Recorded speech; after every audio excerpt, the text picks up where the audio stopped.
Chitrakshi, is the recording on, Chitrakshi? Yes, sir. 1 minute. I am trying to go live.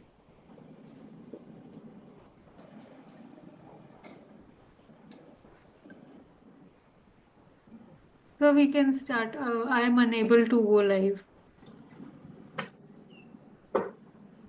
Okay. Vidyut bhai? Yes, speaking. Acha, start. Shall we start? Okay.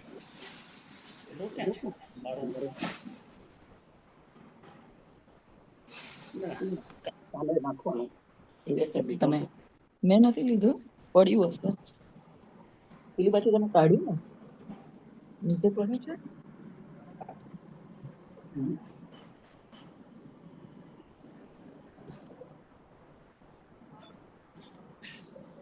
So we are live on YouTube. I know. I think just waiting. I think Vidyut bhai is getting organized. I think it is. Right. Am I audible? Okay, absolutely. And also you are also very good on visual. Very nice image. So start, sir. Am I audible? Yeah, yeah. Friends, uh, at the outset, I appreciate the gesture by INHAF and specifically Kirti Bhai for organizing a debate on vital issue. Gujarat is facing it more and more because Gujarat has highest level of urbanization in India. But our problems are also different. Unfortunately, we follow the Western pattern and specifically American pattern of urbanization. But we will have to change it over to see that what are our issues. Number one, our population is 18% of total world population, whereas we have only 2.4% of land mass available with us. At the same time, we have 30% of cattle population in the world, but at the same time, we have only 2.4% of land mass available with us. This makes that our urbanization issues are different than the issues faced by Western world or the world from where we are getting knowledge of urbanization and urban problem solutions. Second, Western society is at the most a plural society and not a complex society. We are a complex society. We have several religions, several caste identities, several economic stage identities. We have hunter and food getters. At the same time, we have knowledge workers. And we have several language identities, we have several regional identities, and sometimes these identities cross each other and make problems more and more difficult. So, our urban issues have to be different than the urban issues faced by Western world. If that is the case, then our urban planning and our urban provisions also have to be different than what they do in the West. This is more an issue of Niti Aayog, but and less an issue of financial distribution, but it will have an impact on finances. With this remark, it is my pleasure to welcome all the panelists on this panel. I am the only non-expert on this panel, a sociologist, not an economist or not a chartered accountant or not a public finance expert. I welcome you all and I would request Kirti Bhai to begin the introduction part of it and say something on the larger context, wider context of urbanization. Kirti Bhai, please. Thank you, sir. As a matter of fact, if there was a chance, I would like to come back on how Asia's urbanization is completely different than the urbanization that we have seen from the West. I don't have time for this today, but I think I'm very glad that you pointed it out. It's a major departure. because all along for last 100 years, we looked at our cities from the eyes, from the viewpoint of the West, and it's not workable. But that is some other time. So let me. It's my very. It's a real privilege to welcome you all at the 125th webinar on Gujarat's budget and the state's urban challenge. We're looking at budget and we're looking at Gujarat's urban challenge. This particular webinar is under a new sub-series on cities of Gujarat and forms a part of the ongoing webinar series on Rethinking City. As you may know, under this webinar series, 124 episodes have already been organized in the past 3 years. This is 125th webinar. And in this webinar, over 500 urban experts, professionals, specialists, and community groups have contributed their ideas and perspectives and solutions in these webinars. Full recording of all webinars, approximately 250 hours, is in public domain and available on INHAF's website as well as on YouTube. We also have many of the webinars transcribed, probably 100 of them. And therefore, is anyone interested in looking at this treasure trove of knowledge and information on urbanization could refer to that. Coming to the webinar topic today, I wanted to kind of give a little bit of a background. Let me tell you that the year 2025, that is this particular year, is declared as Gujarat's urban development year. In fact, I didn't know this till I started looking into this. The Gujarat government announced rupees 3.70 lakh crore budget for the fiscal 2025-26 and prioritized urban and infrastructure development and allocated 40% higher funds for the urban sector compared to the last year. And this amount this year is 30,325 crore. That works out to little less than 10% of the total state outlay. And that is what is fueling modern aspirations of livable cities, high-speed corridors, and climate-resilient roads and bridges infrastructure. That is what is fueling it. What is also very interesting is the vision statement for the urban sector of Gujarat, and it talks about radically transforming existing cities and developing a new genre of satellite theme townships and interconnected twin cities, which are safe, efficient, clean, and green, and offer a high quality of life. The vision statement also makes 3 other interesting promises, and I would like to share them with you. 100% basic infrastructure to the urban population, thereby making cities efficient, productive, and inclusive. This is the first. Second one is proposing Ahmedabad, Surat, Baroda, and Rajkot as cities of excellence through good provision of good quality infrastructure. Third is developing a new townships around current and emerging economic zones and economic centers. So these are the kind of commitments that government has made. And I thought this is very important in the context of this particular webinar.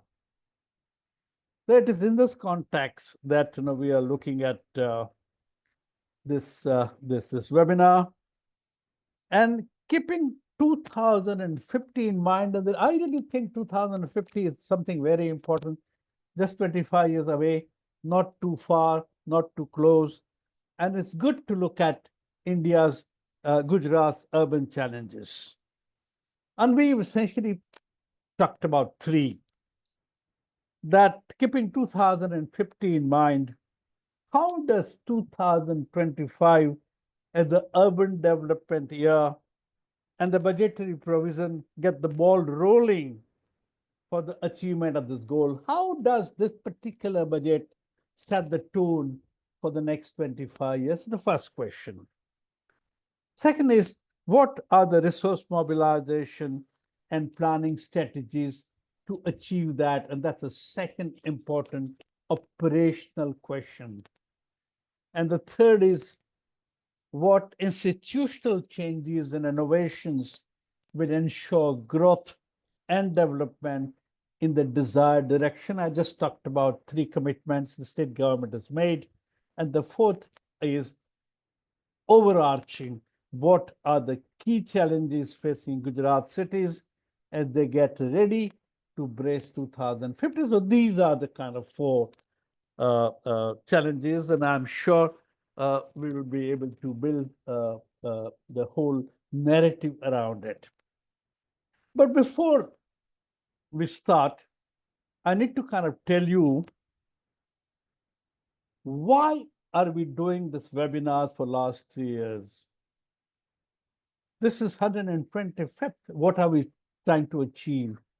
What are the objectives? And I thought I would share that because I don't want to kind of miss the wood for the tree. The underlying rationale and immediate purpose of this webinar series is to germinate seeds for and contribute to building an operational societal partnership. And I use the word societal partnership of multiple stakeholders to prepare for and respond to a difficult urban challenge we are up against. It is based on a deeply felt concern that India's urban challenge is very complex and daunting. And we as people, we as government, we as professional, we as civil society have not understood its dimensions adequately, that we have not understood adequately what the urban challenge is. And that lack of understanding reflects in the quality of cities that we have. It reflects in the quality of response that we have managed up till now. Whatever we see this, be that urban planning or water or governance or finance or sustainability or slums or housing, our cities are saddled with highly difficult urban challenges. And many times I describe India's urban challenge as even more than India's climate challenge. Now, what is needed to deal with this is, in order to meet this challenge adequately, is a collective effort, a wider, multidimensional, multi-focused, multi-layered societal partnership. And this webinar series, which is trying to put multiple dimensions of urban challenge on the public platform, is a modest effort in that direction. A small contribution in putting the idea and the need across to people who matter. We are trying to talk to people why this challenge is very difficult. There's a long way to go, obviously, but we are convinced that nothing less than a wider societal partnership in search for new approaches, new strategies, and new solutions would do. So this with very long introduction. Okay. I'm requesting you to take it up. But before I do that, Joshi Sahab, give me 1 minute to introduce you, so that Oh, not necessary. Not necessary. it will just take 1 minute. 1 minute. Vidyut Bhai is a renowned sociologist and educationist with a distinguished career spanning 5 decades. He is the former Vice Chancellor of Bhavnagar University and former Director of the Center for Social Studies, Surat. He is currently serves as adjunct professor at Gujarat Vidyapit and emeritus professor at CPIMR Ahmedabad. The last thing, I didn't know this, Vidyut Bhai. Vidyut Bhai has authored over 30 books and 50 research reports and published more than 100 research articles and 1,100 newspaper columns across major dailies. And I think we have a hugely accomplished educationist and researchers and thinker. And so thank you very much. And we have a very distinguished panel today to work with. So it's now all yours, Vidyut Bhai. Oh, thank you, Kirti. You have set the ball rolling, and it will definitely help in building a dialogue. Do we have Mahender Jethmalani with us? Yes. Please put your mic on, Mahender Bhai. Mahender Bhai. Mahender Bhai, put your mic on. Yes, this is on. Mahender Jethmalani is a sort of activist, I would say, an economist activist who is specialized in finance, and every year he comes up with a very good analysis of budget, and that is his forte. And he is very consistent over the years. He runs an NGO called Pathaya, and people wait for his analysis. This year also he has come up with his analysis, and now I would request Mahender Bhai to put up analysis of this year's budget. Please, Mahender Bhai. Yeah. Thank you, Vidyut Bhai. I would request Chitrakshi to run my presentation from her side. I will present from my phone. So, Chitrakshi, ready? Sir, Yeah, it's I am on. presenting. Yeah.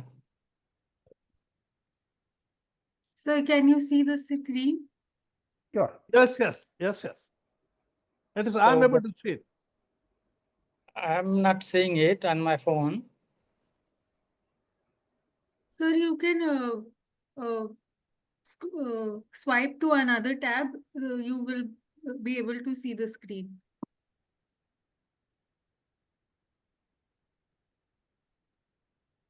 No, not yet.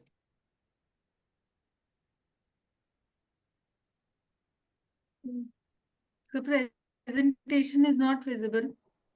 Not visible to me on phone. Yeah, but you would have your own PPT with you. Yeah, I have. Okay. You can speak out number 1, number 2. Yes. So I will tell Chitrakshi to next slide. So you have to change it. Okay. So thank you very much, Vidyut Bhai, Kirti Bhai. My presentation is about the budget of the Urban Development Department for 25-26. So what I have done that how much Gujarat government is investing for the urban development in this year, because this year was the very specific year. Gujarat government announced the urban development year 2025-26, and in 2005 also Gujarat government had announced the urban development year. So I'm going to present some data for last 20 years, how much the urban development department has invested for the urban development in Gujarat, and what has impacted, and what is in present year's budget allocation for the addressing the various issues for the urban development. So whether that would be adequate to address the existing issue, or what should be the changes, some with some suggestions. So change the slide. So that is what I'm going to tell. 2 decades of urbanization, budgetary investment for the major scheme, and distribution of budget, because what we presently know that is the 30,000 crore for the urban development. But how these 30,000 crores are being allocated or distributed at various level, administrative level and also sectoral level, that is also important. And that will give you a good idea that what the state is actually going to do and what the private sector is also going to do with that. So that is the main theme of my presentation. So as we know, the Gujarat has very progressive policy for rapid urbanization, and its intention is to create cities into dynamic, vibrant, livable, environmentally resilient, and sustainable in nature. So this is what the Gujarat government want to achieve for urban development in 2047. And in order to achieve the rapid urbanization, state government has also put various policies and along with the fiscal resources as well, so that the intended targets are achieved. So there are facilities of drinking water, sewage management, storm water, drainage, internal roads, streets, then the riverfront wherever the river is there. So a lot of policy measures are there, and it is being promoted with the budgetary resources. So that is good thing, that whatever the policy is intended is reflected in the budgetary allocation. So in 2009, government introduced the Swaram Jayanti Mukhyamantri Shahri Vikas Yojana. That is the scheme that most of the urban resources are transferred to the urban local bodies, municipal corporation, municipalities, and authorities. So this scheme has been now extended up to 26-27. And good thing what the state government did last year, that it announced the 9 municipality to municipal corporations.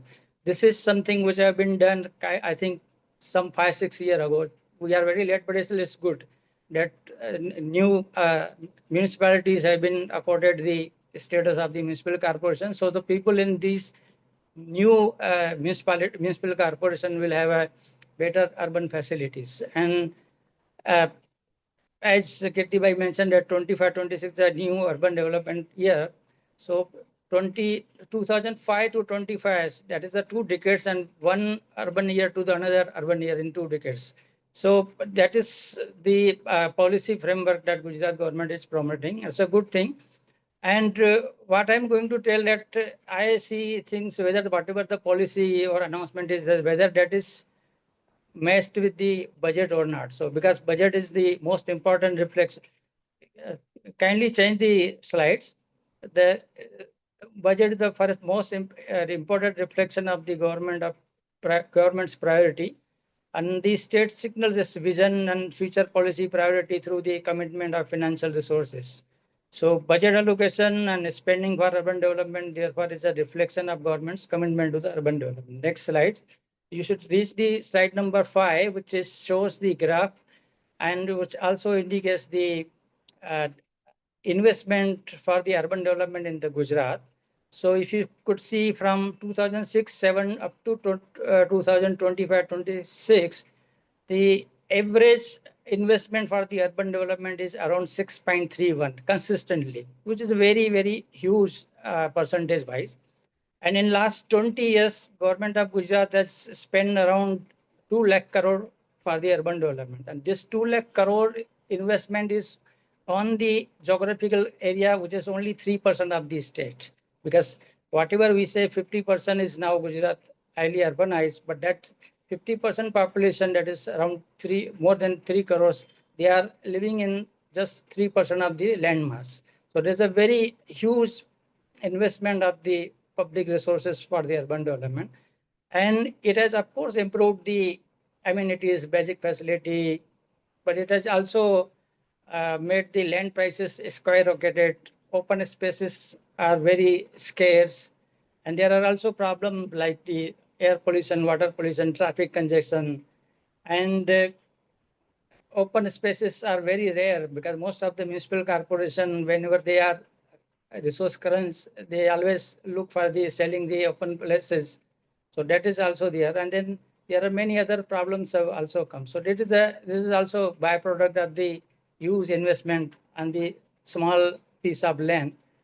And what has happened in the last 20 years, a lot of investment coupled with there is also private investment, because government is spending on its programs and schemes for development. But then there are developers also spend money for multiplex, clubs and amusement parks, cinema houses. People also invest in markets and this. So if government is spending say 1 rupees, there the 15 rupees investment is by the private sector in the urban area. So that is the huge potential of the urban development. And one thing that in present budget the government has done, next slide number 6, that government is now upgrading the many municipality to the up level, and many district headquarters are being upgraded to the class 1 cities. That is also a good thing, that will bring more facilities through that. Slide number 7. So government of Gujarat roughly spending 1% of GSDP for the urban development in present year. 30,000 crores comes around 1%, which is around 8% of the total budget. So after education department, urban development department, the second largest department which is spending money for the urban development. So this is what the potential of the urban development, and government is giving priority for the urban development. So slide number 8, how this 30,000 crores has, what makes this 30,000 crores? So there is allocation for the water supply and sanitation around 250 crores, then housing 1100 crores, urban development revenue grant 8,000 crores, capital grant 12,000 crores, loan around 2,800, and then ecology and environment is 38 crores, and livelihood 70 crores. And there are also two important components. One is the TSP. You might be surprising to see the SCP and TSP2 component along with this urban development budget. So this TSP budget would be, which is supposed to be utilized in the tribal area for the urban purposes. And similarly, scheduled caste component plan budget is to be spent for the providing facility to the scheduled caste people. This is how this 30,000 crore is made of this budget. So we will see how this 30,000 crore, next slide 9, how this 30,000 crore are going to be spent for municipal corporation, municipality. So one thing is clear, the municipal corporation get the largest share of this out of this 30,000 crore. So it will get around 58% of the total budget of this urban development by 30,000 crores. Municipality, which are around 149 in number, that would get around 24%, that is 7,000 crores. And then urban development authority would get 5%. Another housing board and Gujarat Municipal Finance Board would get 13%. So ultimately this GSB and Municipal Finance Board budget would also be given to the municipal corporation and municipality. But one thing is there, that presently we have 8 municipal corporation and plus 9 new babies. So budget for them, it is 58%. So it is clearly shows that still we are too much favoring the municipal corporation, whereas the municipalities are always resource crunch, as always the facing the challenges in mobilizing the resources. They are not being given the due priority. So that priority should change. And what is the macro outcome out of spending this 30,000 crore in 2025-26? So it will be, says the advocate, availability of the public spaces, public transport, and quality water and sanitation services in urban areas, increase the livelihood opportunity for urban poor, and then ICT and also the rail-based mass transport system. So this is what the major outcome that government want to address by spending 30,000 crores. And this is the outlay distributed among the municipal corporation and the municipalities. Next slide 10. So as I mentioned, the focus is more of the municipal corporation that and the challenges of the resources faced by the municipality for of being small with population. So municipality should be provided more resources. That is the one, and municipalities should be provided more resources for capital development infrastructure, because if 7,000 crore budget among the 149 municipality, it comes around 40 crores per municipality average. So no municipality would be even able to construct a bridge which may cost around 80 crores, 100 crores. So that's the focus should change. So what is the urban development department provides to kind of grants to the municipality and municipal corporation? That is basically the Mahender bhai, you have yes. around 5 minutes Okay, more. okay. Yeah. So it provides for the basic amenities and then also share in the professional tax or octroi compensation sort of thing. And beside that, they also run the program centrally sponsor scheme like uh, Sarva Shiksha Abhiyan, National Health Mission, ICDS, SBM, sanitation and sort of things. So clearly in every year we will find that the municipal corporations are getting more funds. So that should change. And another thing that housing, which is the one of the biggest problem for the urban poor in the cities. So budget for them for housing provision is only 1,100 crores. So it should also change, because in most of the uh, big cities, the developers or builders are keen to take up the Gujarat Housing Board's redevelopment programs, because they get open plot. But government should also push them to get this kind of PPP mode in municipalities. And also slum redevelopment should also be pursued vigorously, because many people are still in the slum. So there should be some positive policy. Then what I'm going to skip, because most of the grants are for the developing the basic amenities. So present year, the new item that really catches the attention within this urban development allocation, there is 250 crores grant for the export enclave in Ahmedabad Municipal Corporation, probably targeting the Olympic in 2036. And there are also grant for development of the religious pilgrim places like Ambaji or other.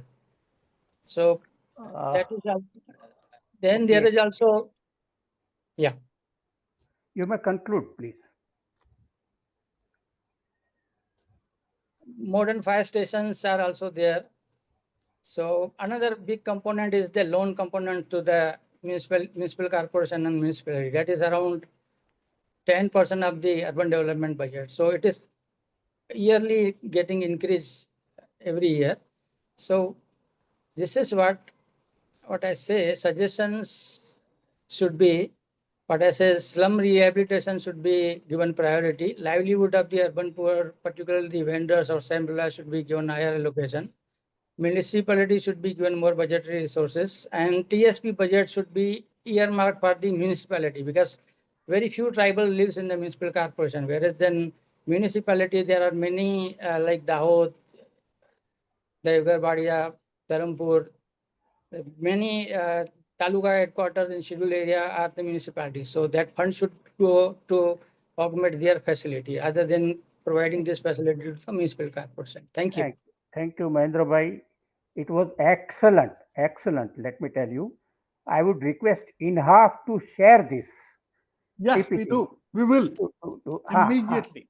Now, when the database is over, we have one more expert who is going to make decisions on the data available with us and available with the government also, and some more research. I invite Yamal Vyas. Yamal Vyas is CA CS ranker, having more than 30 years of practice in his field, a very sensitive and moderate in his speech, but very firm in his decision making. And what matters more is he is chairman of next finance commission appointed by government of Gujarat, and he is going to make some definite decisions. Yamal bhai, the floor is yours.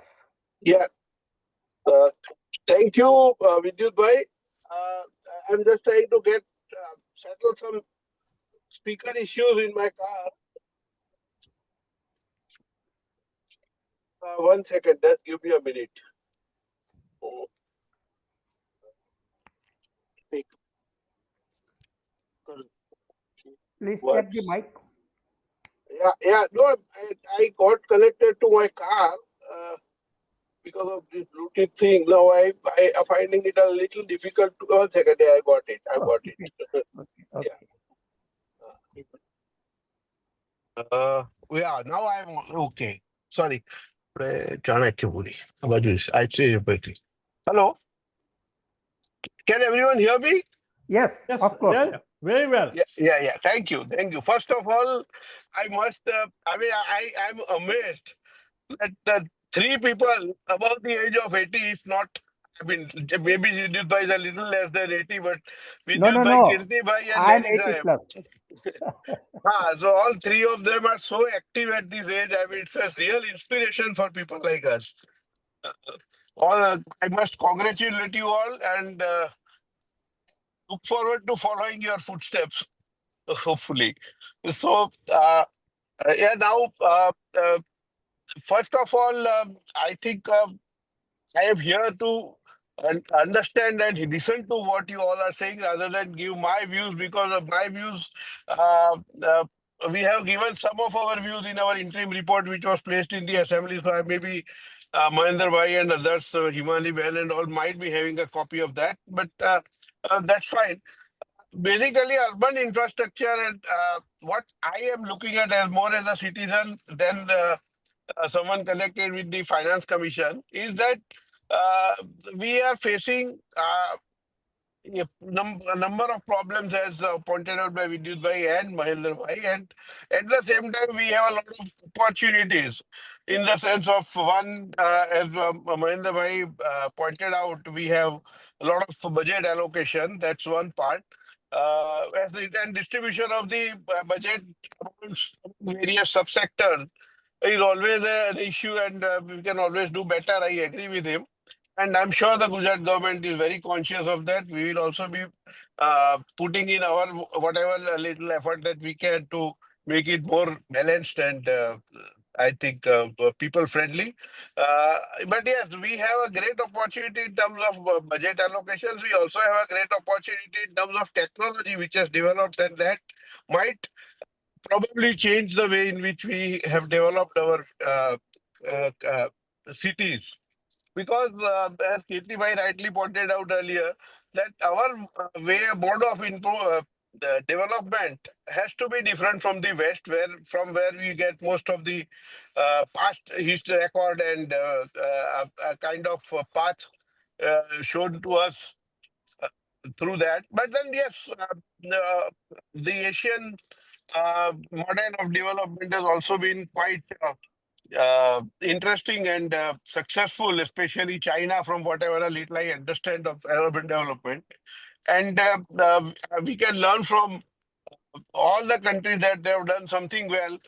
And let me tell you that on a limited period that we have had at the Finance Commission, only 6 months, we have been uh, visiting a few cities and villages, and we started our work in right earnest. We got our members only 2 weeks back, but I the kind of development I see in bits and pieces is really amazing. There are some small towns which have done wonders in their infrastructure development. So I see four major problems in the urban development. I'm sure experts. I'm not an expert, and I don't claim to be one. Uh, but yeah, one is the operation and maintenance of assets, which has always been a case, whether it is a village or a municipal corporation. And urban development, it becomes more important because the water pipes get rusted, and now they need to be developed. For the adjoining areas outside the city gets incorporated in the uh, corporation or municipality, and then that area is also to be given infrastructure. And then after giving the infrastructure, the government, the central government and the state government keep on giving grants for that. But maintenance and operation and maintenance is an issue where we are also looking at solutions. And I'm actively seeking suggestions from INHAF and Kirti Bhai and all the panelists, whatever you have. And let me put it again, I mean, put it on record that I would like to, not only me, we have got 4 members also. So all 5 of us would like to meet each of you individually at your convenience.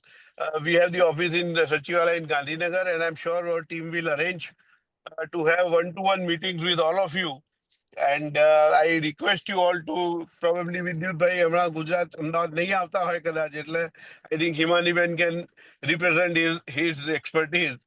Sure. So we will certainly like to call all of you at your convenience to Finance Commission office, and all 5 of us, I'm sure, will be very much. I mean, we'll get a lot of information and knowledge from you all, your experience, and I'll tell my member secretary to arrange for the meetings sometimes over the next 1 or 2 months. So that I'm looking forward to. But today, one thing that I said was that operation and maintenance of assets is an issue where we would like to have suggestions about the solutions from you, all of you experts. Second is the use of technology to resolve a lot of issues and to keep up with the pace of growth, which also we are talking to technology experts at our level, and the Urban Development Ministry is also very active on this. The Secretary is also taking keen interest, and so is the CM himself. And third thing that it has happened is that in the larger cities, especially the 8 municipal corporations and the 9 new ones, is traffic management, which is, I think we are all suffering from that, except Vidyut bhai. And that traffic management is some area where I hope some of you have some experience, and you can suggest some ways of managing. I mean, public transport is the solution. We all know. There are a lot of studies. There is a lot of SEP has done a lot of studies. We have gone through those reports also. A lot of other institutions have done that. And traffic management is, I think, going to be a major concern because uh, it might lead to so much of waste of not only time but energy also. And energy is precious. We use fossil fuels a lot. So that way, environment is also going to be environmental issues are also going to crop up as the India produces 40 lakh 40 lakh cars a year, and Gujarat must be getting its own share of those vehicles. 2-wheelers in addition to that, 3-wheelers are there. So traffic management, not only in terms of saving time, making life more convenient, maybe making commuting more convenient for people, and helping the environment. Those are the issues which are of serious concern to the government and to the Finance Commission also. So that is one area where I would also like to have some inputs and suggestions, because again, the Urban Development Ministry is doing its bit, and they are spending a lot of time and effort on this. And I'm sure that we'll be able to work out, because Ahmedabad is probably the only city where we have BRTS, metro, and bus service running simultaneously. And because of the rapid growth, which we all of us have seen in the last 20-25 years, there are issues where about the traffic management, and in bits and pieces, as we go along, we learn from our experience, we find out ways and means of sorting that out. And I'm sure we have been able to manage, I think, the SG highway and Gandhinagar road through the airport, also through on the service circuit Gandhinagar road. They are a good example of a little better traffic management, because a lot of traffic jams and are avoided on these roads. And Surat is also a prime example of where good work has been done, but a lot needs to be done, even in Ahmedabad and Surat. So that's one area where is an area of concern. So I do think these are the three things which can help. Talking is not as an expert, only as someone who's observing this, and I land at that. Vidyut bhai? Yes, Yamal bhai, can you conclude? Yeah, I have concluded. Okay, fine. Thank you, Yamal bhai. We will definitely take care of 4 issues suggested by you, and they are really important. They worry us also, and they are also mentioned in Sustainable Development Goals and the targets also. So you are right when you pinpoint these 4 issues. We have another giant with us having a very illuminating span of civil service, Pravin Laheri. He was Chief Secretary of Gujarat State. But his second inning is equally important. He has started working as managing trustee of Sadvichar Parivar, a very good NGO we adore, and we have personal relationship with him. And what matters more is he doesn't have the air of a bureaucrat. He looks more like a common man talking senses to you. Praveen bhai, please, the floor is yours.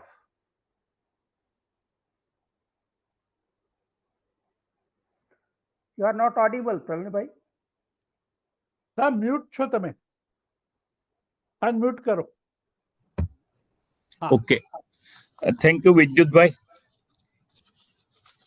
for your kind introduction. When Kirti bhai invited me to this webinar, I was little bit reluctant in the sense that with age, there are certain issues, and having retired before 20 years, I had some limitations about keeping up to date with so many things. I must congratulate Mahender for his excellent analysis of a allocation for the urban sector. Now, as we all know, that budget of 2025-26 has a total outlay of rupees 3.70 lakh crore. And as presented here, the share of urban sector, including assistance to the new municipal corporation, amounts to approximately 33,000 crore, which in a way would amount to about 9% of the total amount. Now, why we are slightly obsolete in the matter is that plan and non-plan distinction which was done for allocation, and it was normally believed that whatever is in plan is for the development. Now, that distinction has been done away, and we find that for a state like Gujarat, 4 things I must bring it to the notice of this group, that for last almost more than 20 years, we are one of those states which has revenue surplus. We are borrowing money that is on capital account and spending it on the development. Since our outlays on development has been increasing, correspondingly, debt is also increasing. And it is a matter of one of the most important concern in public finance today, whether it is at national level or state level. But that is not the focus of the webinar today. So I will stop at this. Second one, that when finance department calls for the requirements of all the departments, they are so huge. So what finance department over the years have done, that last year you had got 100. So whether to give you 105 or 110. And as it is seen here that there is a rise of almost 40% because government gave priority to urban development. Now, there are 2 ways to look at it. If you have too many problems, You have to allocate resources for that. As we had scarcity, we had a problem of drinking water. So we have to make huge allocation to them to solve that problem, because unless we make allocation, the problem will not be solved. Second one, take irrigation, or for that matter, the biggest project like Narmada, where you give allocation to develop the facility, which will give you much better return in the future. Now, unfortunately, when the departments were making huge requirements and it was becoming bottomless pit, you cannot meet everybody's expectation, even in a family. So this rationing of the resources is a matter of fact, and we have to see that government also has very little flexibility in it.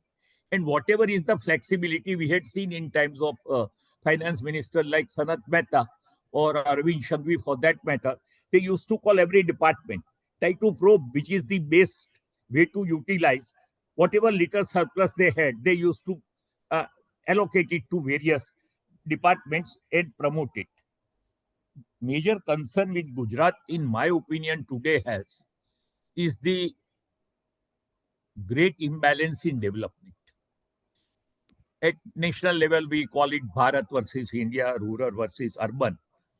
And in our case, so many parameters, including human development index, HDI, or for that matter, even the average distribution of income, we have a very big segment of our population which is quite low compared to the top. The imbalance is one thing, but the gap between the haves and have not, if we use the communist jargon, is too big in Gujarat and needs to be attended to. Now, I will not only limit it to urban development, because Kirtibhai has been holding these webinars for last 3 years, and we are meeting at 126 webinar. Very good. Kirtibhai has always been an innovative thinker and has been taking so many initiatives through ASAG and many other NGOs in the past. Now, in my humble opinion, whenever we talk budget or sectoral allotment, we have basically 9 areas in which we all have to take care, because in this Gujarat's performance is not all that good. Number one is literacy and school education. We have Praveshotsav, we have tried to control dropout rate and all that. But in overall interstate comparison, when Gujarat is low, we feel bad, because we can solve these problems with little bit of extra effort. It might require some additional resources, but why should we have more than 1,000 villages where there is no school building worth the name? Why should we have 35 to 40,000 primary teachers vacancies carried forward? Why should we have that? Means these are the constitutional mandate that there shall be free compulsory primary education up to the age of 40. I'm not going to talk of the private kindergarten to whatever universities are charging as fees. But here, literacy and school education, we need to give topmost priority. The second one is health, hygiene, and drinking water. Our performance of late in this sector is really good. Health, because Prime Minister introduced so many schemes, Ma card, Ayushman card, now Bharat Ayushman card with limit up to 5 lakh and all that. And hygiene also, we have been able to have Surat being featured as one of the cleanest city and all that. Now Indore has done, and we need to do that sort of work in Gujarat, especially in urban area. Now Indore does not have deployed more resources than Ahmedabad, Baroda, or Surat, or Rajkot for that matter. Rajkot and Indore would be almost equal in size. But if you analyze the figure, then you will know that only resources are not the indicator. It is the question of how you implement it and what impact your resources make. You may have resources, you may bring a flyover as it was said, it is transport. Yamal Bhai rightly pointed it out. But for whose benefit? But cleanliness is neglected in the process. Then whether we are losing or gaining, very difficult to judge. Then we have to have higher education and skill formation.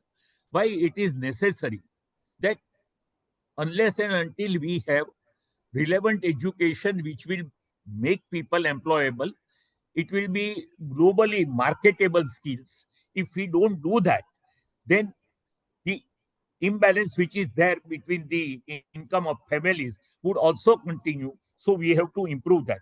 I remember once, of all persons, Dhirubhai Ambani met Keshubai and was discussing. He said, you start a knowledge city. And in knowledge city, you train people in this international skill. Even if they go to Dubai, they go to US, Canada, where things were easier earlier, they will earn into foreign currency. And that is what has happened to what we were calling brain drain. But that is where we need to concentrate. Then investment in economy. That is where earlier, when we gave huge subsidies, total tax rebate to industry, we were criticized.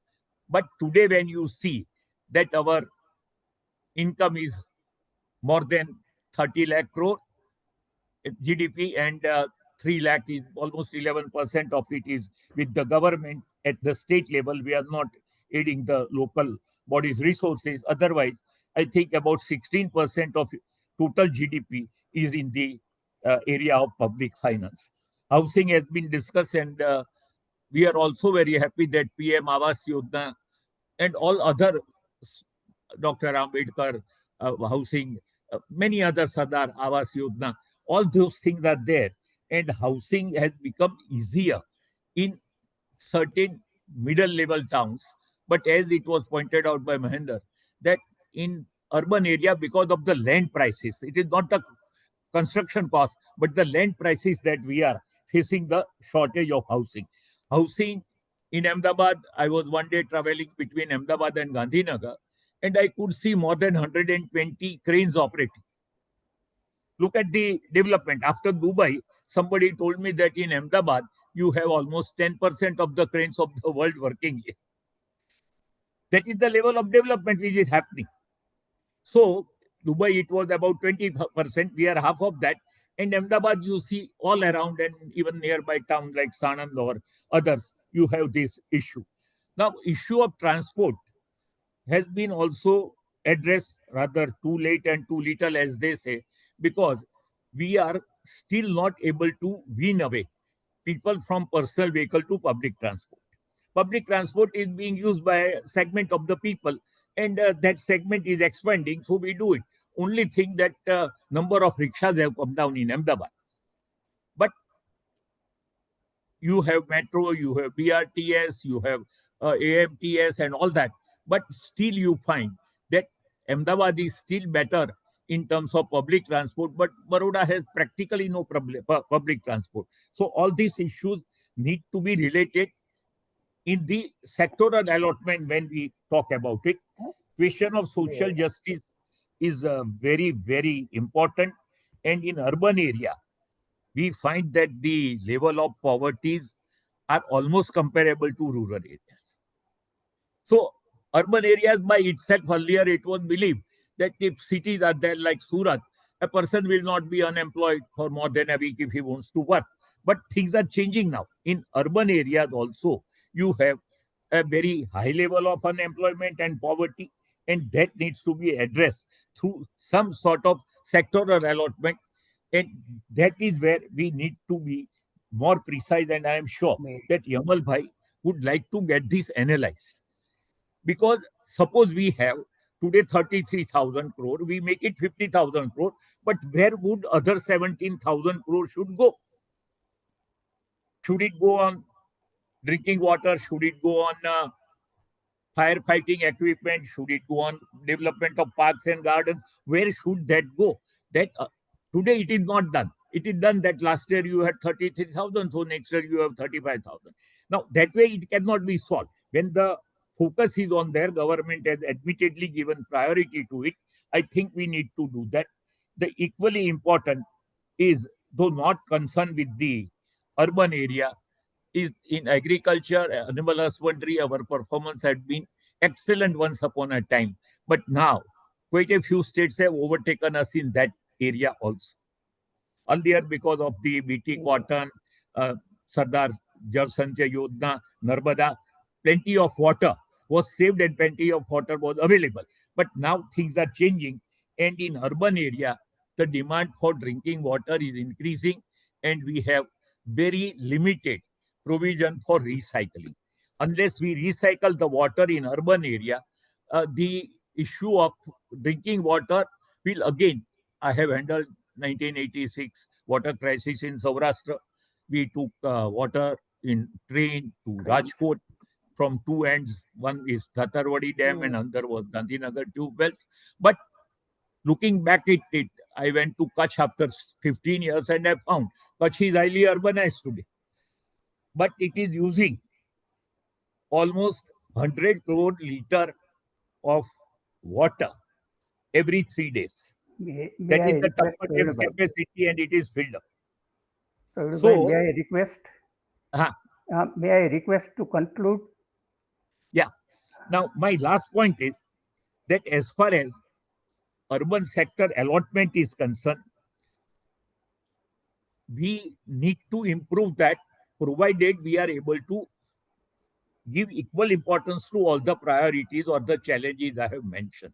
That is where we have to have holistic view rather than segmented view in the matter. Thank you. Thank you, Pravin Bhai. Your practical insights are really helpful, and Yamal Bhai would have taken note of it also mentally.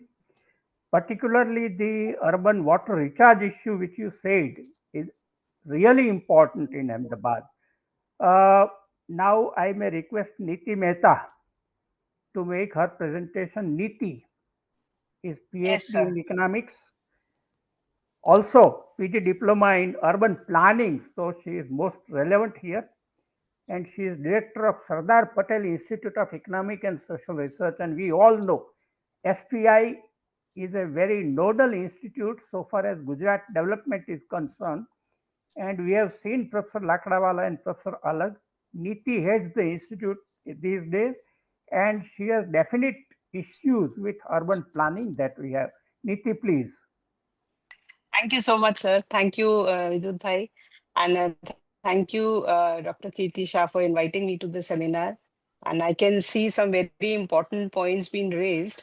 And as Dr. Joshi, Professor Joshi has mentioned, my background of urban and regional planning and economics makes it imperative that I do not talk only about the municipal corporations and the metropolitan cities and the the mainstream of urbanization that we kind of see, but most of my work is actually concerned with the rural areas, and I can see definite changes happening in the rural situation coming out of growth impulses and economic development which is happening, and how that actually impinges on the larger question of urbanization in Gujarat. So there are a few stylized facts that I would like to just mention here, and rather than having a very structured presentation. So this is all based on the research that I have done over the years. So starting with the urbanization, I think we all know that Gujarat is the most of the factors which have contributed to Gujarat's urbanization is industrialization, a lot of social dynamics, urban employment opportunities, availability of quality education institutions, infrastructure, which has actually caused the people from the rural areas and the backward, comparatively backward regions to migrate to the urban areas. So, but obviously, all that has led to a lot of urban sprawl, overcrowding, proliferation of slums, squatter settlements, etc. And there's a decline in the standard of living, which also has, which I was very happy when Dr. Laheri mentioned that about the question of regional imbalances. So those regional imbalances are actually very, very glaring. So Gujarat, in fact, is, and all this is based on the 2011. I'm largely basing most of my statements on the 2011 census because we do not have concrete information after that. So obviously there is a lot of urbanization, and in Gujarat, nearly we can say that the urban population increased from nearly 25 million from 20 millions in the 2001 to 11 period. So nearly a growth of 36%. So it is one of the most urbanized states, 46% of the population residing in the urban areas, and which has also led to a really concentration of urban poor, which was also mentioned by the earlier speaker, that urban poor actually is at par with the rural poverty in Gujarat, which is something which is very crucial for the planners and policymakers. So there is a widening gap between the demand and supply of essential goods and services and infrastructure, which is making the cities of Gujarat polluted, sometimes unlivable. Often there is inefficiency in the use of amenities, etc., and vulnerable to disasters because of their locations, because of the industries, overcrowding, transport bottlenecks, as well as infrastructure bottlenecks. So, but the question that I am going to now raise is not really about the metropolitan, cities and all, but what my concern is that this population growth has, although there is a concentration of population of nearly like our class 1 cities, which is 1 lakh and above, they account for nearly 72% of the population, but where actually the growth impulses lie, it is not in the urban area, in the big cities, but it is in the countryside and in the smaller, the lower hierarchy of settlements. So that is what is really very important for policymakers. So we can the urban hierarchy, in fact, the point that which is something which is very important, is that there was a deceleration of growth between 2001 and 2011 in terms of the urban population. But again, after 91 and 2001, but 2001 and 11, it was seen that the urban population growth has accelerated. And one of the reasons for this acceleration was the increase in the number of census towns. So we all know what census towns are. Census towns are nothing but the settlements which have all the characteristics of an urban area. It is only that they have not been given a statutory status. So that was something which happened all over the country. It was more glaring in certain states like Kerala, West Bengal, but even in Gujarat, that was very, very glaring.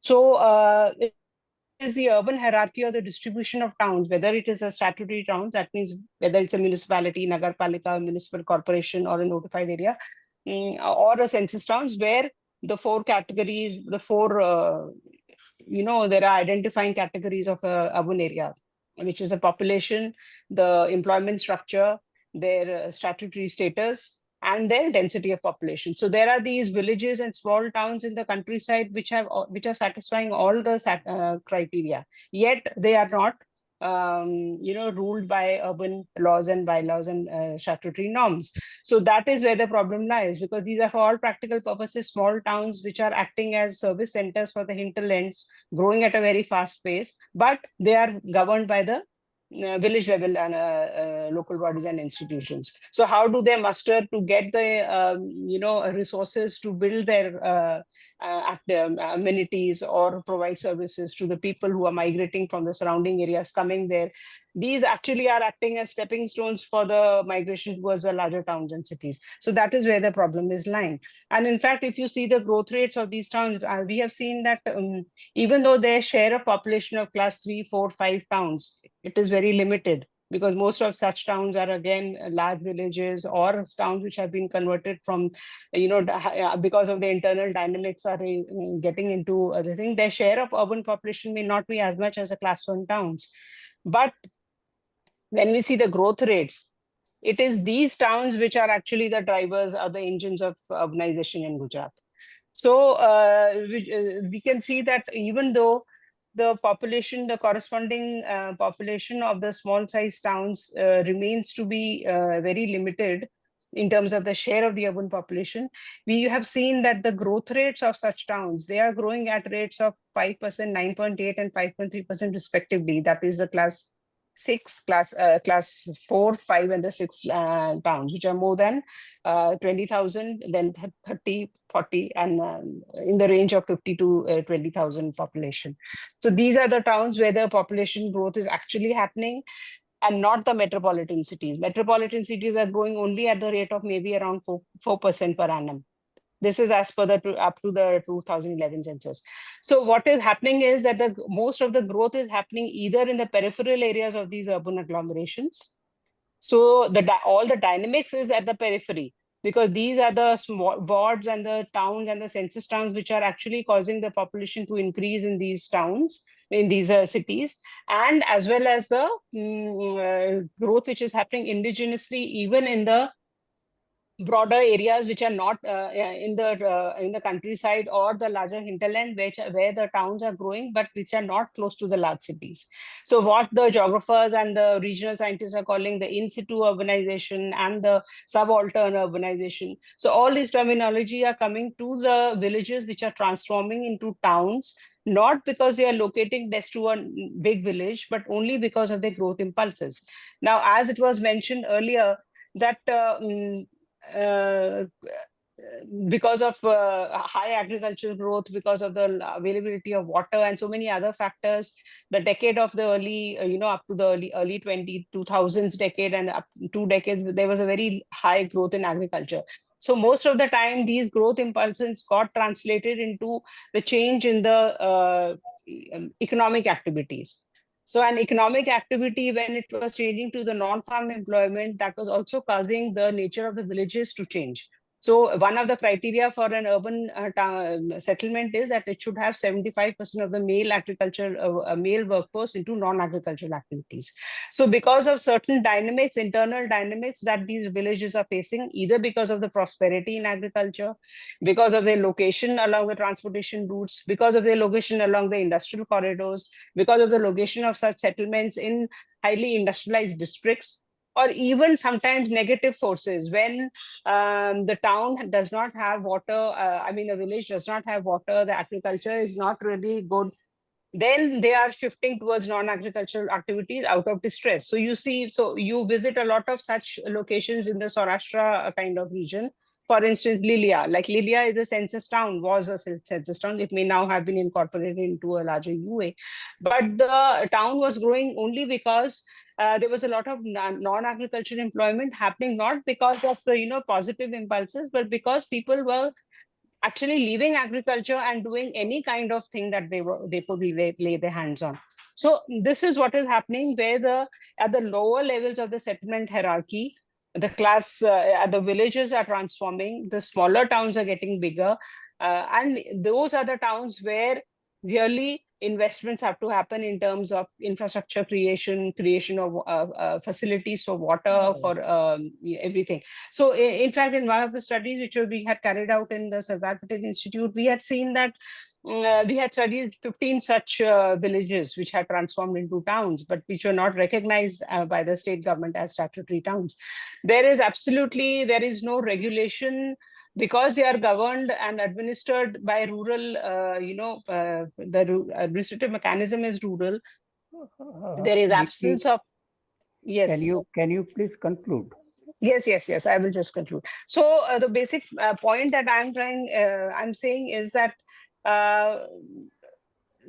such kind of smaller towns are located both in the periphery of the larger metropolitan cities, as well as they are coming up in tribal areas, in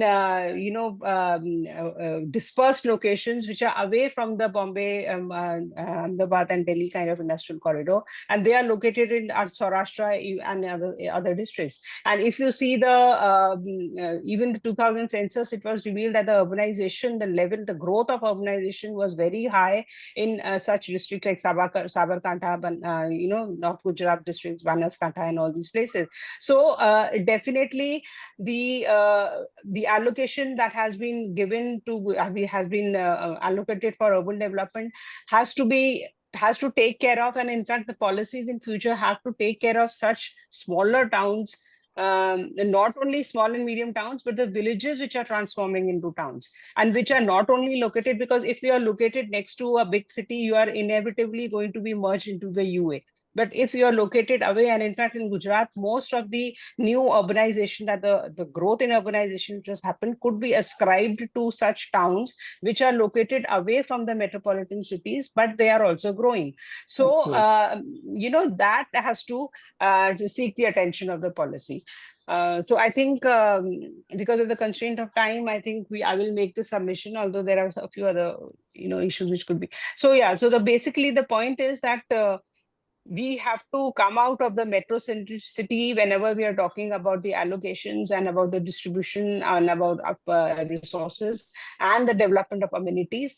There has to be a now developed a mechanism to also ascribe amenities and quality of life parameters to such towns, which are actually going to drive the urbanization in future. In fact, if we relax the definition of urban in Gujarat, nearly a third of the rural population is ready to become urban in Gujarat, and we have to really plan accordingly.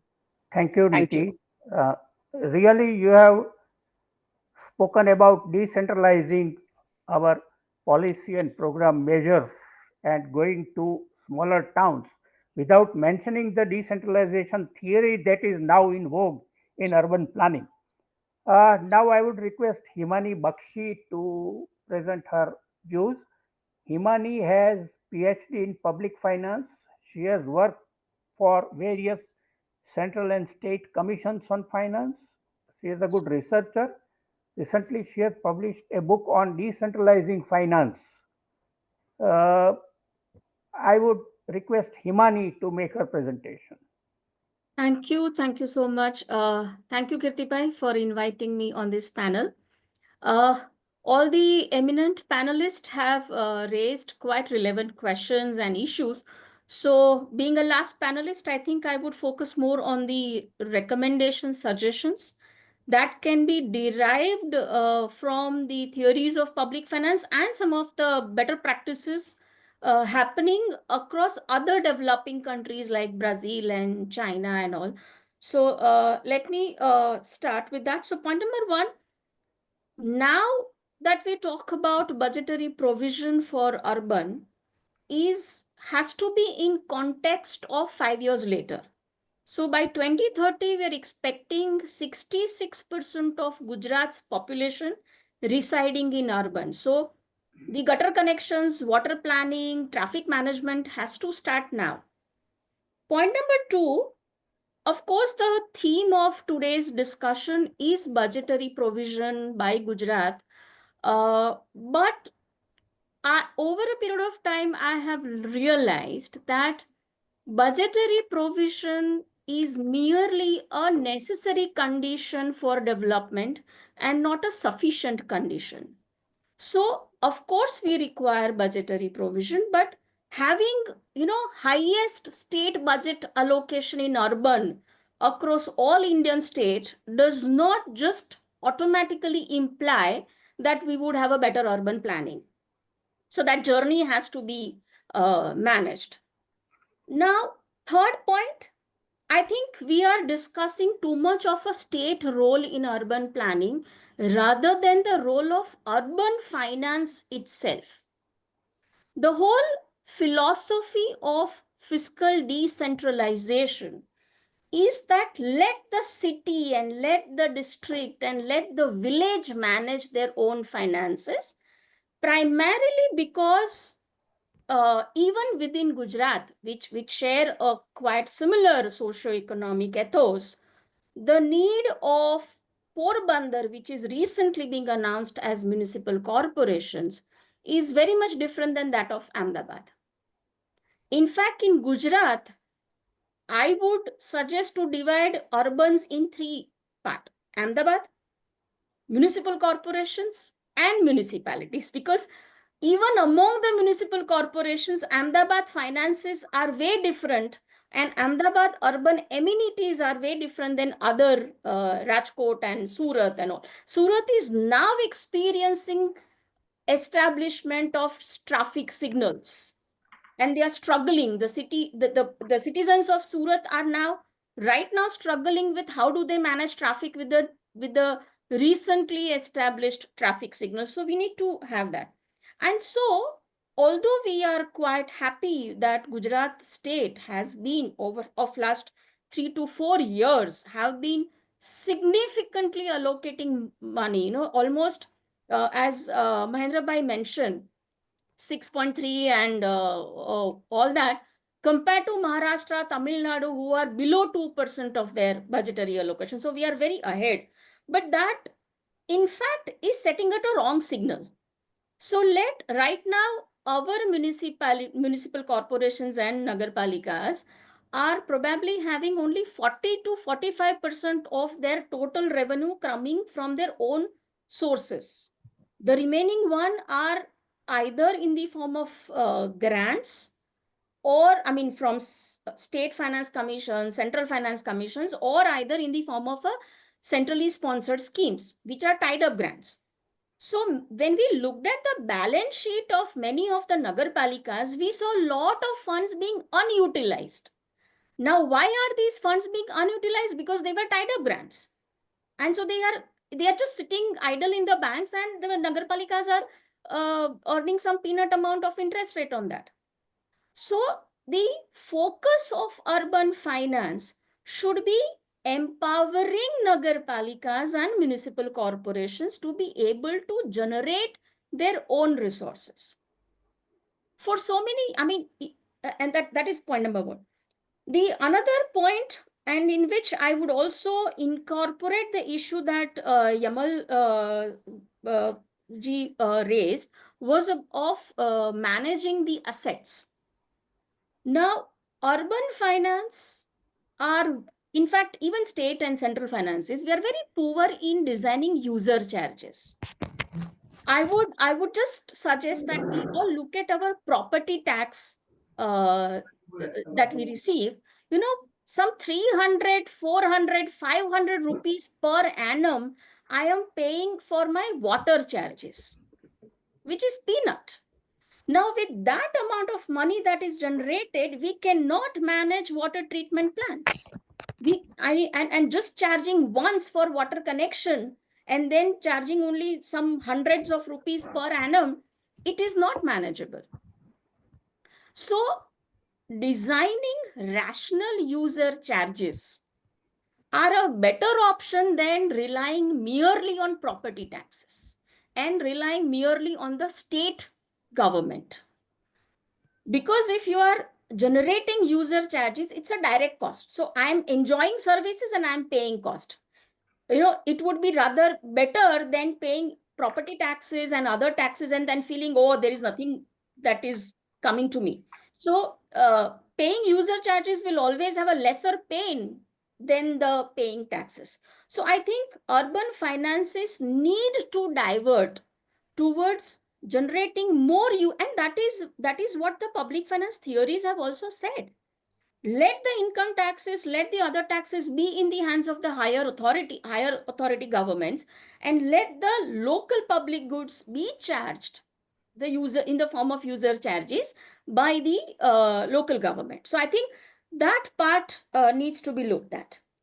The traffic congestion part, if I say, recently we submitted a report to 16th Finance Commission and we looked at the vehicle tax rate. Gujarat has the lowest vehicle tax, which is only 6%. Number two, Gujarat has the highest number of vehicle in the country, with one vehicle for every 2 citizens. So it is 1:2 ratio. So on one side, we are building metros, we are building BRTS, but and we also have a lower VAT on petroleum products. So lower VAT on petroleum products, low vehicle taxes, added to that excellent investment in road infrastructure are the three factors which are promoting private vehicle. And we ourselves are contradicting with these two paradoxical situations. So the public transportation, having public transportation and using public transportation are two different things. So if I just share my experience, I travel every day to Gandhinagar, and if I decide to travel through metro, it will take me more than 1.5 hours because I have to hop in and hop out. So yeah, I move from my place to take an auto, go to metro stations, pick up metro and go to my university. Instead of that, I have a wonderful roads on SG highway. I have my own car. The car loans are cheaper. Vehicle tax is lower, and I can reach in 45 minutes. So the simple cost benefit analysis on which the rational individual takes a decision are not in favor of public transportation as of now. So I think this is where the state need to intervene, and we need to see how we implicitly discourage ownership of private. We can have more taxes. The moment number of vehicle per family increases, the tax rates can go up. In 22-23, there was almost 39% increase in just 1 year in the sales of a car between 20 lakh to 50 lakh.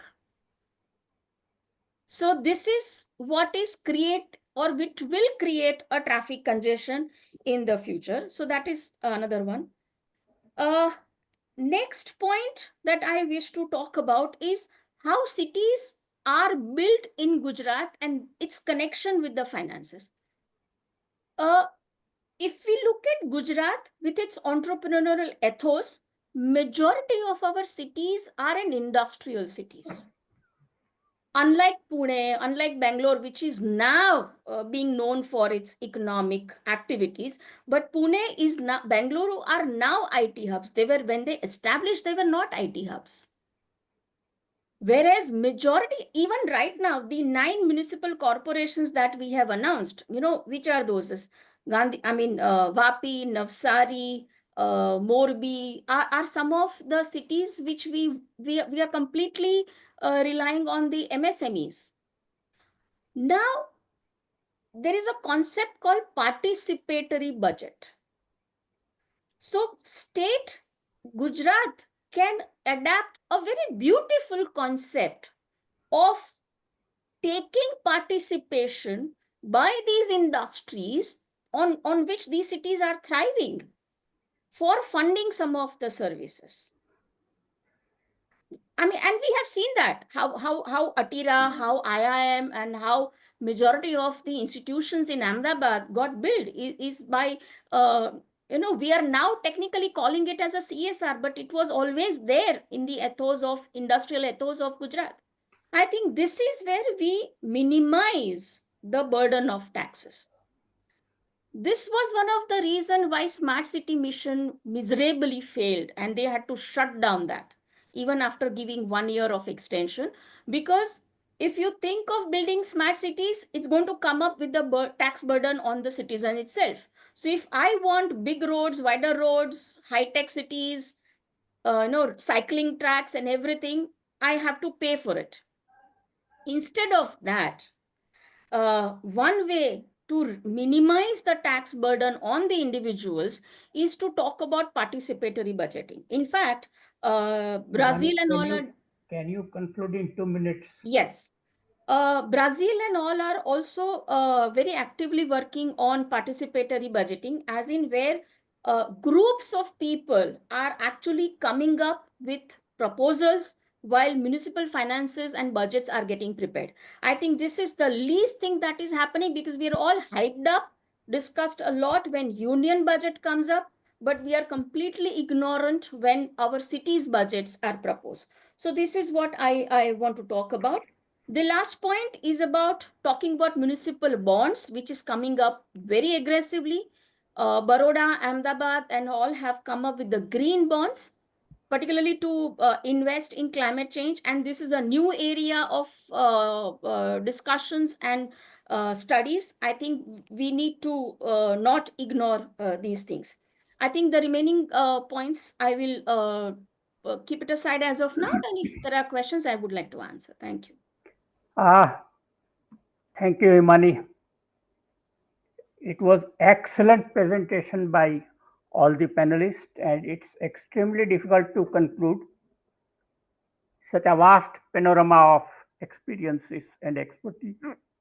But I would mention few points. One is this, that our cities as they are today are not sustainable. Look to the Sustainable City SDG, SDG number 11, which clearly mentions that cities have to survive on their own resources. Cities have to survive on vibrant communities, and cities have to survive on participation of cities. So if you want to make your cities sustainable, otherwise they will become big problems. And in Western countries, Some of the big cities have become problematic and they are rethinking on decentralizing and de-urbanizing. So before we reach to that level, let us concentrate more on small towns. Let us concentrate on their own generating their own resources and their own way of presentation. The SDG on sustainable cities has some 10 targets, and the 10 targets include safe and affordable housing, which very many of you mentioned. It has a sustainable transport. Our transport is not sustainable as Himani mentioned. There have to be sustainable transport also. They have to be inclusive, sustainable. Inclusive means you include stake of all the stakeholders, not stake of the sum of the stakeholders. It has to be inclusive development. It has to have a good disaster management system, which was not mentioned unfortunately by various speakers, but it is a must nowadays. We see how many thefts, how many crimes, how many fires break out in cities, and they have to be controlled. So, reducing environmental impact. Look, the global warming in Ahmedabad. Look, the flooding in Ahmedabad. In fact, Ahmedabad can become floodless if it has a good plan of recharging its own rainwater. But somehow we construct water drainages and we don't construct from Batikuva. So that is an issue. Safe and green public places. We have less safe and green public places. We don't have green buildings. We should have. Why should we have glass panels? I don't understand this. Why should we have glass panels? So then we should have our own resources and efficient use of those resources. Some sort of knowledge planning and less personal influence on use of resources and more sort of we should concentrate in heritage management and tradition management. In fact, we have heritage. Ahmedabad is heritage city, but it doesn't have real heritage. People don't live in heritage manner. The old buildings are protected, but the culture is not protected. The heritage culture is not protected. Culture has to be. Then you have to have regional planning. As rightly said, Porbandar planning must be different than Naryad planning. Their resources are different, their needs are different, and some local participation by communities has to go in to have it. And then, last but not least, people will have to learn to utilize local markets if they want a good resource management in urban areas. Amazon is costly, environmentally costly. We feel it cheaper, but it is not. Local market is always cheaper, always user friendly, and it builds a network. So, thank you very much, Kirtibhai and INHAF, for organizing this fine debate. I hope the debate will reach to concerned persons who are going to make decisions. And I hand over mic to INHAF administrator for further questions and answers. Thank you very much. Chitrakshi, are there any specific questions and in the chat box? No, sir, but earlier we had received a mail. I am putting it again. Please, what is that? Please, why don't you say that? I am putting it again in the chat box. Oh. But why don't we read it so that we could find who could respond to that?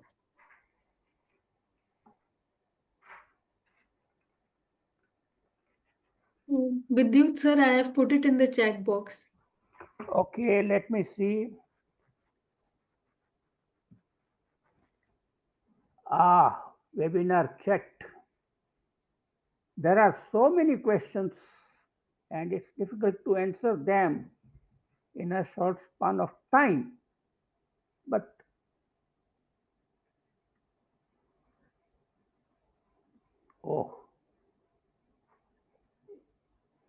Yamal Vyas. Can you read some pertinent 2-3? Sir, I'll read. Yeah, please, why don't you do that? Despite Gujarat being India's fifth largest economy and nearly 50% urbanized, why does it still perform uh, poorly on SDG 2, Zero Hunger, with 32.3% of urban children stunted and 10.3 severely wasted? Why is this not reflected in the urgency of or scale of urban nutrition spending in the 2025 to 26 budget? Okay, complex question, but you have to understand the pattern of urban development in Gujarat. We are business friendly state. We spend more on finances, we spend more on businesses, and we spend more on development sector. Education wise, girls education we are 19th. Even in general education we fall behind. So in all other social sector we fall behind. In poverty removal, in traffic management we fall behind. So far as personal ownership of vehicle is concerned, we are ahead. This pattern has to change. The pattern has to be more integrated and inclusive pattern if we want to have sustainable cities. Thank you. Uh, if I may just add about this hunger issue, Please, no. I think it is not about hungry, it is about nutritional deficiency. And that does not come because of lack of food, but that happens because of lack of nutritious food. So what has happened, if you compare Gujarat food cost with other states food cost, we are quite costly. So market has so much dominated our food industry that at every nook and corner, even in a rural area, you will find those kurkures and Cheetos lying significantly than the nutritious food that is available. So I think it's a matter of food choices that is getting constructed rather than being hungry. Very good. Very well said. Chitrakshi, is there any other question which you think is important enough to enter? Yes, I think we can deal so, with them on email also. Yeah, yeah. so Gautam Bhatia has joined as I have promoted him to panelist. He can ask any specific question if he wants. What is it? Okay. Thank you so much, ma'am. I'm a master's student in public policy administration from Pandit Deen Dayal Energy University, the same university Himani ma'am is from. So my question was with respect to ma'am. I had two questions with respect to what Himani ma'am spoke. So ma'am, we were being recently taken to a primary healthcare center and followed up, and we went to an Anganwadi center where we had a real life experience which showed that the teachers there said that there are only two teachers and there was about 500 population of children, so it wasn't managed pretty well, and they had to bring tiffin from their own home. So the whole purpose of Anganwadi, which comes with nutrition, considering Anganwadi is being not under the Ministry of Education but the Ministry of Nutrition, because they focus on the major retention rate of students based on healthy nutrition, that was being avoided, and the students were being told to bring their tiffins from their home, and the fresh cooked meal couldn't be made because of the scarcity of the teachers. That is my first question with respect to this. And second, respect to, as you were talking about the bridge infrastructure, there have been certain initiatives in Philippines and in England, particularly in called as a Metro Manila project, which focused on gender focalization and gender inclusive bridge infrastructure. So there is a case study called as PAR Integrative Framework, which talks about how women and You other people, how the you may shorten your question. Sure, sir. So, majorly how transgender and how other women communities who use these bridges, be it flyovers or be it underpasses, which Please don't give examples. Just shoot the sure, question. how they can be made more gender inclusive and gender safe by catering their interests. So, how can citizen-centric governance come into picture? Himani. Okay. Uh, I think there's a common answer to both your question. So which I said that state budget is only a necessary condition. And second, we cannot expect that the state has designed a policy and it is done. This is exactly where the local bodies have to be empowered and have to be made accountable. Now, politically, what has happened is that the state government who were responsible to design the decentralization have transferred the expenditure powers but have not transferred the revenue generation powers. And in doing so, they have not actually made you urban local bodies and PRIs to be more efficient. So what the implementation issues can only be resolved at a decentralized level. Either it is about using the bridge or making Anganwadi and PHCs more efficient. Centralized planning doesn't work here. So Just one addition I would like to make. I mean, I think I totally agree with what Himani is saying. You know, there is an absolute total failure of planning at any level now. And especially decentralized planning mechanisms. So earlier, these village level plans were dovetailed into taluka into district, and then you could have a state plan. But then now there is no such thing. Even earlier, I used to go to for juries in set for metropolitan planning. That doesn't exist now. So leave aside metropolitan planning, but even what the kind of question being raised is that would come only if there is a plan for infrastructure coming up from the bottom up, which will satisfy the requirements of the community. So community participation and decentralized planning is going to take up a lot of such issues. And of course, the freedom and the capacity to generate the resources, like which has been rightly pointed out, that the state cannot really do everything for you. You have to have the capacity to generate your own resources and make your plans. And only then can be the region and the town specific problems in issues and infrastructure requirements can only be handled if you have decentralized plans and the capacity to fund those plans, I think. And which as totally now it's on a back burner now, and we need to revive that process in our country. Niti, I think we can call it a day. Yes. Can I come in, Sabji, to last word with you, Sab? Yes, please. No, I think it was absolutely remarkable session. I must admit, we were trying to do 4 webinars on Gujarat cities, and this is the 4th one. And the last 3 we were able to organize easily. And this took time, but I thought it was worth taking the time. That's number one that I wanted to say.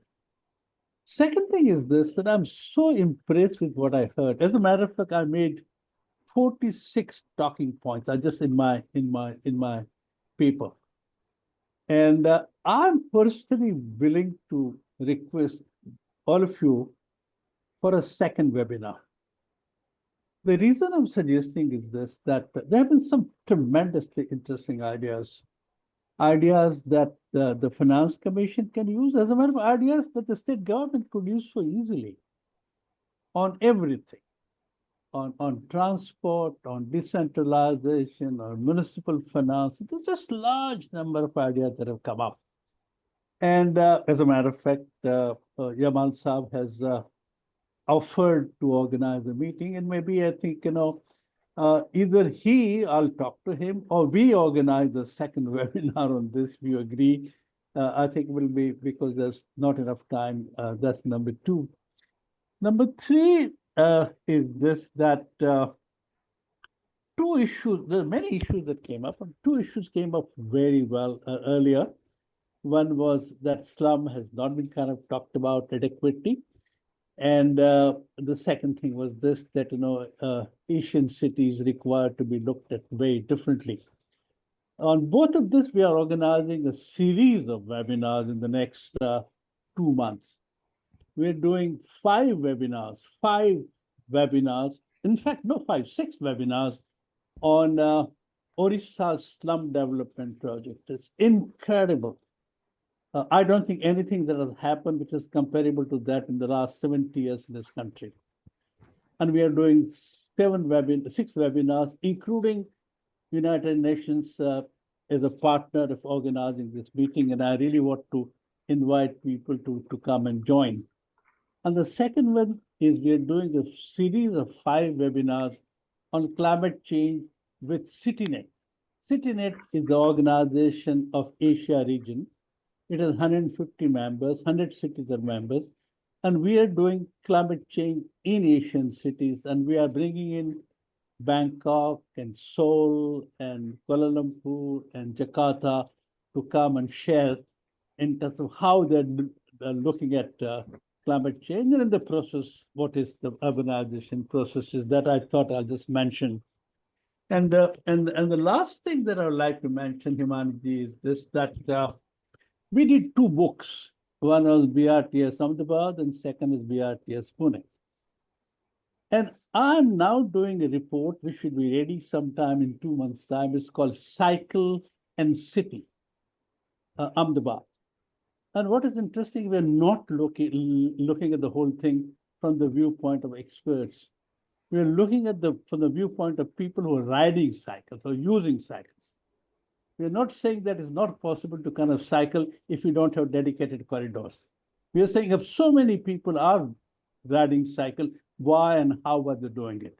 What are the risk perceptions? And how is it going to go about it? And I would very much like to share with you. And the last thing to both Niti ji and Himani ji is this, that we did 3 webinars on municipal finance. And we committed that as an outcome of that particular, it was remarkably good webinars. We committed a white paper on municipal finance. And we are in the process of making it. And I'm going to approach both of you to kind of help in that particular process as well, because we were talking about some very interesting ideas in that context as well. So with that, I thank everyone for this amazingly interesting webinar. Someone like Laheri Saab, I think listening to me, I thought he should be the Urban Development Secretary even today, the age of 82. He was talking about all kind of relevant things, including social inequality and issues that we face so solidly. So thank you, Mahender bhai. Thank you, Niti ji. Thank you, Himani ji. Thank you, Joshi Saab. Thank you. And thank you, everyone. I think it was remarkable for its quality, is remarkable for the kind of ideas that you brought in. And I promise you, we'll put together, as a matter of fact, this recording of this, if Chitrakshi is efficient, will be there on YouTube by this evening, by 9 o'clock. Certainly by tomorrow. And we'll also try and kind of, transcribe this whole thing, because there's some very interesting ideas. And maybe in about a month or 2 months' time, I'll reach you with whatever we have in terms of output for this particular thing. And if you agree, I will convince Yamal Saab to organize a second webinar on the same subject. We look at things and have more time. We have a leisurely discussion. We have 4-hour session, so that everyone who has ideas could share them properly. So thank you very much. Thank you. Thank you so much. Thanks a lot. Thanks a lot. Bye-bye. Thank you so much. Thank you. Bye-bye. Thank you, Joshi Sir.